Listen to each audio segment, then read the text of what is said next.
রায়গঞ্জ কোথায় কোথায় ইসলামাবাদ? রায়গঞ্জে একটি বাক্স, যে বাক্সে অ্যাড্রেস রয়েছে ইসলামাবাদে।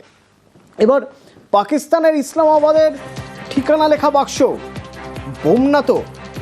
এ নিয়েই শোরগোল পড়ে গিয়েছে। কোথা থেকে এলো এই বাক্স? মুক্তা রয়েছে আমার সঙ্গে ফোনে, বলতে পারবে মুক্তা?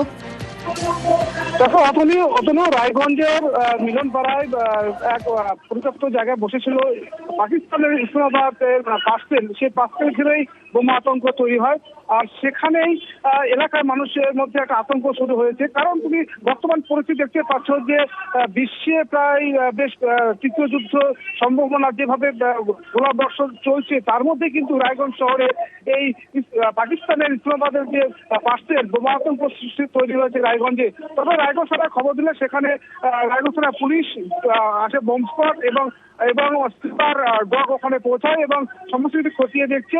তবে এই পার্সেলকে ঘিরে একটা চাঞ্চল্য ছড়িয়েছে রায়গঞ্জ শহর জুড়ে। তবে পুলিশের পক্ষ থেকে জানানো হয়েছে সেই পার্সেলে কিছু পাওয়া যায়নি। তবে এই যে রায়গঞ্জের মতো শহরের বুকে এইরকম ইসলামাবাদের যে পার্সেল রয়েছে, কিভাবে আসলো, সমস্তটা কিন্তু খতিয়ে দেখছে রায়গঞ্জ থানার পুলিশ।